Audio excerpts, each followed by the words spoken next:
राधे राधे मेरे प्यारे भाइयों बहनों माताओं व बंधुओं। संस्कार की बातें चैनल में आपका स्वागत है। बंधुओं, आज मैं आपके लिए लाई हूँ भगवान श्री राम की कथा। बंधुओं, भगवान श्री राम की कथा सुनने मात्र से भगवान श्री राम की आप पर असीम कृपा होगी। बंधुओं, यदि आपने हमारे चैनल को अब तक सब्सक्राइब नहीं किया तो जरूर करें और बेल आइकन दबाना ना भूलें ताकि आपको हमारी आने वाली सभी वीडियोस की जानकारी सबसे पहले हो सके। बंधुओं, वीडियो को पूरी सुनने के बाद कमेंट बॉक्स में जय श्री राम जरूर लिखें। श्री राम ने विभीषण, हनुमान, नल, नील अन्य सभी को गले से लगाया और उनके दिव्य स्पर्श से वह सभी रोमांचित हो गए। इसके परिणाम स्वरूप उन सभी की थकान पल भर में दूर हो गई तथा शरीर पर हुए सभी घाव निमिष मात्र में भर गए। श्री राम के प्रसन्न वदन को देखकर सब वानर उल्लसित हो उठे। वानरों पर राम की कृपा दृष्टि की वर्षा हुई।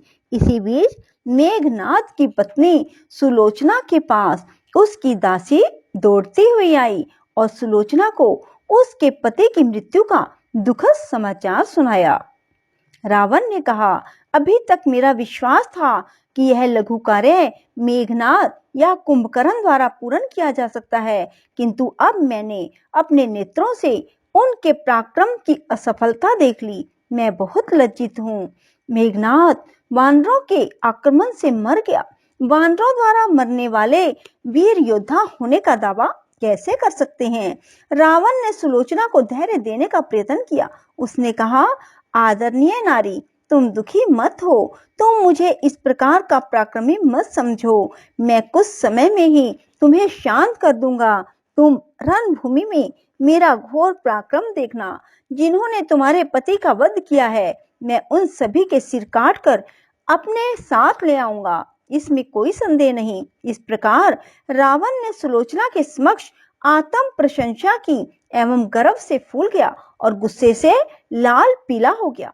यह शब्द सुनकर बुद्धिमान और गुणवान सुलोचना ने कहा, हे दशानन, क्या आपके मन में तनिक भी यह आशा है कि आप विजय प्राप्त कर लेंगे?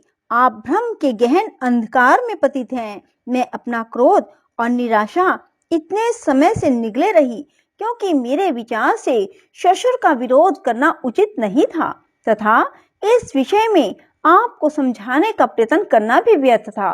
आपका क्रोध ही इस द्वीप के राक्षसों के नाश का मूल कारण है। मैं आपको बता दूं कि आपके लिए राम पर विजय पाना असंभव है। यह निर्विवाद सत्य है। सुलोचना सहसा खड़ी हो गई और वह मेघनाद की माता रानी मंदोदरी के रनिवास की ओर विलाप करती हुई दौड़ी। वहां पहुंचकर वह अपनी सास के चरणों पर गिरकर बोली, आपके पति के कारण ही यह आपत्ति आई है, अन्य किसी कारण नहीं। आप भी उस विपत्ति से नहीं बच सकती जो आजकल में आप पर आने वाली है। उसके विदीर्ण हृदय से कटु और निर्दय शब्द फूट पड़े। मंदोदरी ने भी जब रावण की कूप प्रवृत्तियों और उसकी निकृष्टता पर उसके गर्व का ध्यान किया तो उसे भी महान पीड़ा हुई। सुलोचना के वचनों की सत्यता को जानकर वह भी रो पड़ी। वह दोनों बहुत देर तक मौन बैठी रही और इसके बाद परस्पर राम का गुणगान और सीता के धैर्य एवं सतीत्व की प्रशंसा करने लगी। उन्होंने कहा, यदि वह उस दिव्य पुरुष की झलक भी पा ले तो उसका जीवन सार्थक हो जाएगा। रावण अपनी शोक संतप्त पुत्र वधू सुलोचना का दुख न सह सका। उसके वचन रावण के हृदय में तीक्ष्ण कांटों के समान चुभ गए। उसे अपने योग्य और अति प्रिय पुत्र की मृत्यु पर इतना गहन शोक हुआ कि वह भूमि पर गिर पड़ा और निराशापूर्वक अपना सिर भूमि पर मारने लगा। फिर वह खड़ा हो गया और उसने अपने प्रिय मंदिर में शिव की प्रतिमा के समक्ष अपनी संपूर्ण वेदना अर्पित कर दी। तभी उसके मंत्रीगण उसके पास पहुंच गए और बोले, हे राजन, आप व्यर्थ में विलाप क्यों कर रहे हैं? हम अपने जिन पुत्रों पत्नियों अन्य लोगों से अगाध स्नेह करते हैं, वह सभी उसी प्रकार नश्वर हैं जिस प्रकार दामिनी की एक कोंद एक पल के लिए घने बादलों में चमक उत्पन्न कर फिर लुप्त हो जाती है। जीवन तो बिजली की एक कोंद है, यह शाश्वत नहीं है। पूर्णतः यह जानते हुए भी अज्ञान में डूबना, उनकी मृत्यु पर विलाप करना आपके लिए उचित नहीं है। यह भावी योजना बनाने का समय है। ऐसा षड्यंत्र रचें जिससे हम द्वार पर आए शत्रु का नाश कर सकें। उन्होंने रावण को धीरज बंधाने का प्रयास किया और विभिन्न तर्कों द्वारा उसे तुरंत आवश्यक कार्यों का स्मरण करवाया। अंत में रावण अपने 20 हाथों को करबद्ध कर शिव से प्रार्थना करता हुआ अति श्रद्धा पूर्वक मंदिर की भूमि पर दंडवत हो गया। जब यह घटना हुई तो अधोलोक में रहने वाले अहिरावण को ज्ञात हुआ कि रावण पर महान दुख आया था। उसने मन ही मन सोचा, ऐसा कैसे हो सकता है? तीनों लोग उसके वश में हैं, उसे कोई पराजित नहीं कर सकता। अहिरावण कामदा देवी के अतिरिक्त अन्य किसी की पूजा नहीं करता था। तुरंत ही उसने देवी का ध्यान किया और देवी ने अपने उपासक को रावण का वह पता दिया जहां वह उस समय था। अतः वह भी मंदिर में ही रावण के पास पहुंच गया। वह रावण को पुकारता हुआ उसके चरणों पर गिर पड़ा। अहिरावण तो रावण का ही पुत्र था। उसने पिता की व्याकुलता और दुख का कारण पूछा। रावण ने उसे राम व लक्ष्मण द्वारा शूर्पणखा के नाक कान काटने की घटना से लेकर तब तक का संपूर्ण वृत्तांत सुनाया। यह सुनकर अहिरावण अति उदास हो गया और बोला, संसार का प्रत्येक व्यक्ति नैतिक पथ की अर्चना करता है। उस पथ से भ्रष्ट हो अनैतिक मार्ग अपनाने से हृदय में भय प्रवेश करता है। आप अपने भूत व भविष्य का ध्यान न करते हुए मूर्खता पूर्वक इस प्राण घातक युद्ध में जुट गए। इसके परिणाम स्वरूप आपने अपनी जाति और वंश का भी नाश कर दिया। आप मानव में विद्यमान पराक्रम एवं शक्ति को नहीं जानते। आपने महानतम मानव को लघुतम एवं निम्नतम गिना है और निम्नतम गिना। अब मैं आपको एक बात बतलाना चाहता हूँ। मैं राम और लक्ष्मण को पकड़कर अधोलोक में ले जाऊंगा और कामदा देवी के प्रति उनकी बलि चढ़ा दूंगा। इस प्रकार मैं राक्षस वंश के लिए अपरिमित यश अर्जित करूंगा। इन शब्दों सहित उसने रावण को दंडवत प्रणाम किया और कामदा देवी को शीश नवाया। इसके बाद वह राम के शिविर में प्रविष्ट हुआ।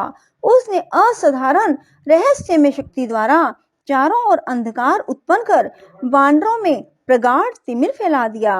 कोई भी उस गहन अंधेरे में अपनी हथेली तक नहीं देख सकता था, किंतु शिविर में वानर बहुत सतर्क थे। उस स्थान पर तो मृत्यु भी आने का साहस नहीं कर सकती थी।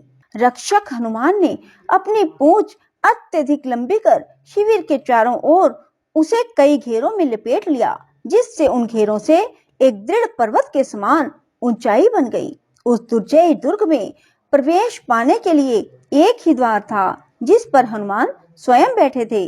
अहिरावण पूंछ में लिपटे दुर्ग को देखकर बहुत भयभीत हो गया।